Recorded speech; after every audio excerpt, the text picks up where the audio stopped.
बिस्मिल्लाहिर्रहमानिर्रहीम, अस्सलाम वालेकुम जी। मैं नजमुल हसन बाजवा हूं।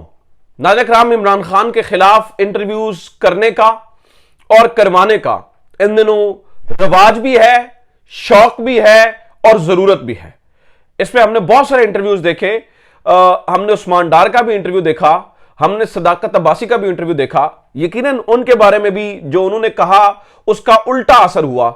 जो उनके साथ हुआ, जिस तरह से हुआ, यकीनी तौर पर बड़े अफसोस और बड़ी ही हैरान कुन और बड़ी ही अफसोसनाक किस्म की मालूमात हम तक पहुंची। और वो उसमें से कुछ, आप जाहिर सी बात है सब कुछ नहीं बता सकते, लेकिन बड़ी हद तक हमने आप तक पहुंचाने की कोशिश की कि क्या होता रहा और किन हालात के अंदर ये इंटरव्यू हुआ। वो सारी चीजें आपके सामने रखी।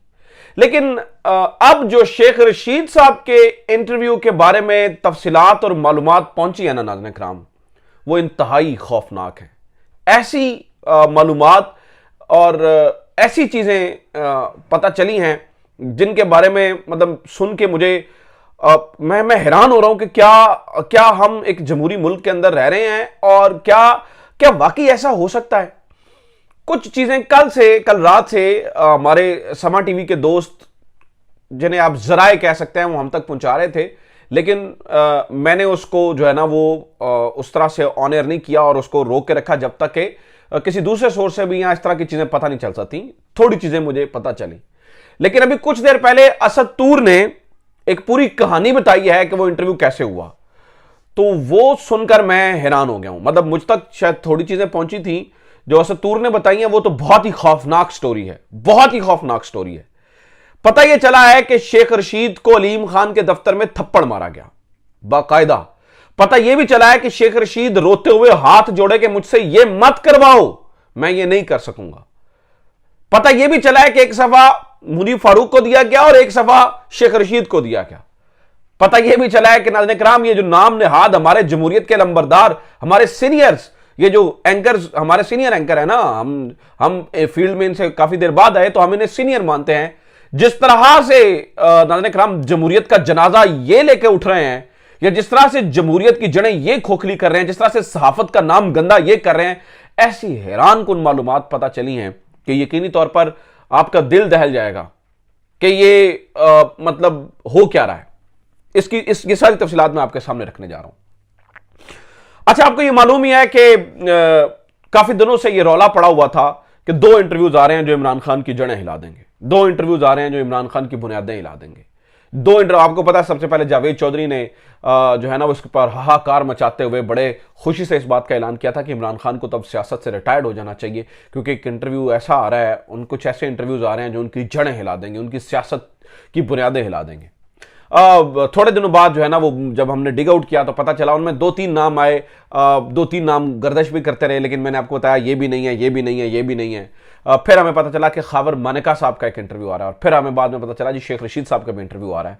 खावर मानेका साहब का जो इंटरव्यू है वो ऑब्वियसली आपको पता है कि इमरान खान की जाती जिंदगी के बारे में और इमरान खान के जो है ना वो घरेलू मामलात को डिस्कस करने के लिए और इमरान खान को वहां पर हिट करने के लिए होगा, जबकि सियासी तौर पर इमरान खान की सियासत का जनाजा उठाने के लिए, जिसे जो जावेद साहब जो है ना वो बढ़ के मार के बता रहे थे, उसके लिए शेख रशीद साहब का इंटरव्यू होगा जिसमें वो बहुत सारे इंकशाफात कर सकते हैं। अच्छा, इस इंटरव्यू से पहले आपने ये याद रखना है कि शेख रशीद साहब ने एक बयान दिया था और उन्होंने वीडियो रिकॉर्ड करवाई थी। उन्होंने कहा था कि मैं मरते दम तक इमरान खान का साथ दूंगा, और कभी मेरी प्रेस कॉन्फ्रेंस या इंटरव्यू इस तरह का आया तो समझ लीजिएगा कि शेख रशीद का ज़मीर मर चुका है। मुझे ये लगता है कि जो हालात मुझे पता चले हैं उससे मुझे लगता है कि शेख रशीद साहब का ज़मीर नहीं मरा है, शेख रशीद साहब का ज़मीर जो है वो जिंदा है। लेकिन जो उस बेचारे कितना, मतलब मैं ये समझता हूं कि एक इंसान कितना बर्दाश्त कर सकता है। शायद मेरे जैसा इंसान तो उसका 10% भी बर्दाश्त ना कर सके उस प्रेशर को, और उस जिस तरह की असद तूर ने कहानी बताई है, उस तशद्दुद को या उस बेइज्जती को, जो उनकी बेइज्जती जिस तरह से की गई, उसको बर्दाश्त ना कर सके। खैर, कहानी सुनिए जनाब, जो कहानी पता चली है। पता यह चला है कि कल रात ये असद तूर साहब ने, मैं बार बार चूंकि जिसकी स्टोरी है उसको क्रेडिट भी दे रहा हूं साथ में कि उसकी स्टोरी है, क्योंकि जो मालूमात मेरे तक पहुंची थी वो थोड़ी मुख्तलिफ थी और थोड़ी कम जो है ना वो तशद्दुद वाली, या कम आप यूं कह सकती हैं कि उनकी इंटेंसिटी कम थी, लेकिन ये इसकी इंटेंसिटी जो है वो बहुत ज्यादा है।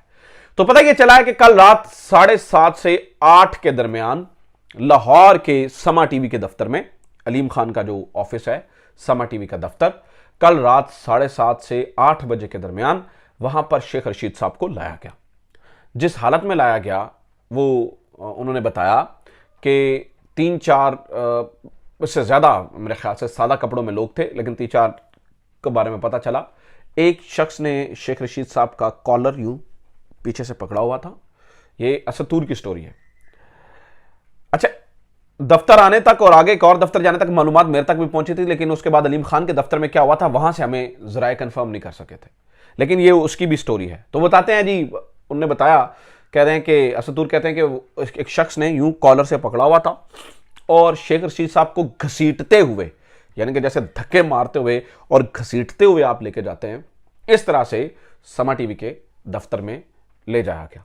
अब चूंकि ये एक न्यूज़ ऑफिस है तो मतलब एकदम से हाहाकार मच गई और सारे लोग जो है ना वो देखना शुरू हो गए कि क्या हुआ है। मैं कोट एंड कोट नाज़रीन असदूर को साथ में बताता जा रहा हूं कि ये उनकी स्टोरी है ताकि आपके जहन में रहे। और असदूर के हवाले से आपने ये भी जहन में रखना है कि ये शेख रशीद का इंतहाई मुखालिफ इंसान है, इसलिए मैं बार बार उस शख्स का नाम ले रहा हूं, क्योंकि हो सकता है किसी और जरिए से आई होती तो हम समझते कि बाइस्ड मालूमात है, लेकिन चूंकि ये असदूर कह रहे हैं तो खैर। कहते जी वो घसीटते हुए और धक्के मारते हुए जो है ना वो शेख रशीद को अंदर लेके आया गया। जब घसीटते हुए अंदर लेके आए तो एकदम से न्यूज़ चैनल में बड़ी जो है ना वो हाहाकार मच गई, सारे देखना शुरू हो गए कि ये क्या हुआ है। अब इस पूरी सिचुएशन के अंदर जो चैनल की इंतज़ामिया थी उन्होंने इंटरवीन किया और शेख रशीद को वो ले गए अलीम खान के दफ्तर के अंदर। चेयरमैन का जो उनका ऑफिस होता है अलीम खान का, जो समा टीवी लाहौर का ऑफिस है, वहां पर उनको जो है ना वो ले जाया गया। वहां जाके जो है ना वो उनको बिठाया गया। अब हालत ये थी कि शेख रशीद का जो जो ये था गिरेबान था, वो बताया जाता कि यहां से उधड़ा हुआ था। ठीक है, एक शख्स मुसलसल दफ्तर के अंदर भी जब खड़े थे तो एक मुसलसल कॉलर से उसने यूं शेख रशीद को जो है वो पकड़ा हुआ था। शेख रशीद पसीने से शराबूर थे, हालत बड़ी ख़राब थी। और जो शेख रशीद की, चूंकि वो विग पहनते हैं आपको पता ही है, तो जो शेख रशीद की जो विग थी वो पीछे गई हुई थी, यानी कि सर से जो है वो सर की हुई थी। कुछ इस तरह के हालात थे। इसी हालात के अंदर उन्होंने बताया कि फिर मुनीब फारूक साहब को लेकर आया गया। तो एक सफ़ा मुनीब फारूक साहब को दिया गया कि आपने क्या क्या पूछना है, और एक सफ़ा शेख रशीद साहब को दिया गया। उस सफ़े के अंदर ऊपर जो है ना वो लिखा था कि आपने इन बातों के ऊपर क्या क्या कहना है। अब यहां से मामलात खराब हुए। खराब इस तरह से हुए कि शेख रशीद साहब को जो सफ़ा दिया गया उसके अंदर कुछ बातें इमरान खान के बारे में ऐसी थी जो शेख रशीद साहब ये समझते थे कि ये बिलो दी बेल्ट है। तो शेख रशीद साहब ने कहा कि ये नहीं कहूंगा, मैं ये नहीं मैं बोलूंगा। तो ऐसे में पीछे खड़े हुए एक शख्स ने, जो कि सादा कपड़ों में मलबूस था, जन्नाटेदार थप्पड़ शेख रशीद के मुंह पर रसीद किया, जब जोर से थप्पड़ मारा। अब जब यह सिचुएशन हुई तो शेख रशीद जो है ना वो इस थप्पड़ के बाद बच्चों की तरह रोना शुरू हो गए, बच्चों की तरह बिलखना शुरू हो गए। और रोते हुए उन्होंने हाथ जोड़े इस तरह से, और हाथ जोड़कर इस तरह से उन्होंने कहा कि मेरे से ये मत करवाओ, मेरे से ये मत करवाओ। अब इस सूरत हाल के अंदर चूंकि सामने मुनीब फारूक साहब भी बैठे थे और असदूर ने बताया जी चौधरी अकरम साहब भी वहाँ में बैठे थे, चूँकि ये इस दफ्तर की कहानी सिर्फ इसी सहाफ़ी के पास है जिसका मैं जिक्र कर रहा हूँ।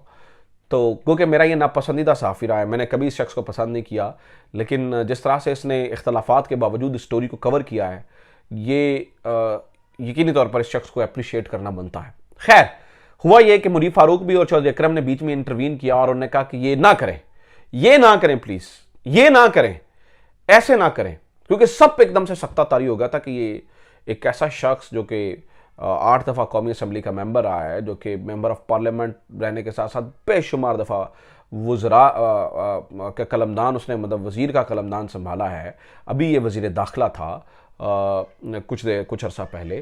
तो एक ऐसे शख्स के साथ ये किस तरह का सलूक हो रहा है, और मतलब पार्लियामेंटेरियन, सबसे बड़ी बात होती है कि पार्लियामेंटेरियन। तो नाज़रीन किराम वो पता चलता है कि इसके ऊपर जो है ना वो इंटरव्यू किया, लेकिन मुनीब फारूक साहब को कहा गया और चौधरी अकरम साहब को कहा गया कि आप प्लीज़ चुप कर जाइए, आप जो है वो इस मामले में मत बोलिए, हमें इस चीज़ को डील करने दीजिए।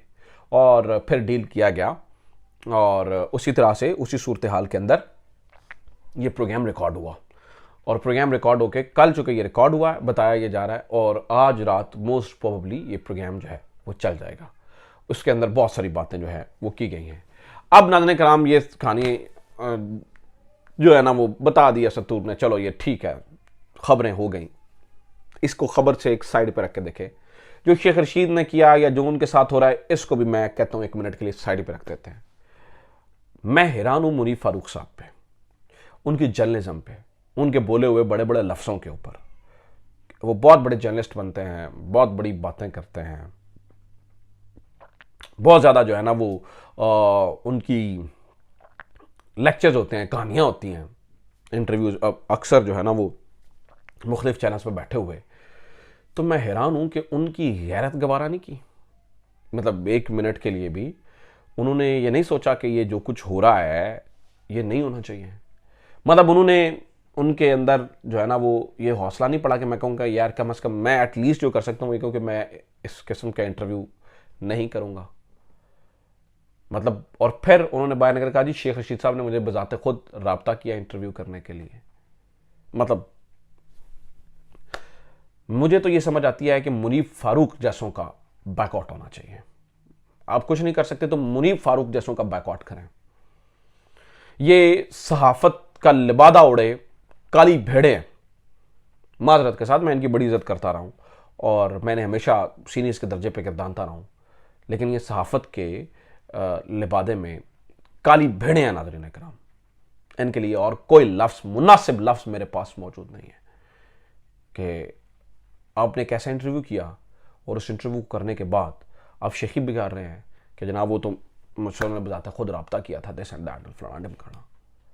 बहरहाल आपके ख्याल में नाज़रीन किराम इस इंटरव्यू का क्या असर पड़ेगा? क्या आपको लगता है कि इमरान खान के खिलाफ हो जाएगी आवाम? मुझे लगता है कि इस इंटरव्यू का उल्टा असर होगा। अपना ख्याल रखिए। खुदा हाफ़िज़। पाकिस्तान जिंदाबाद।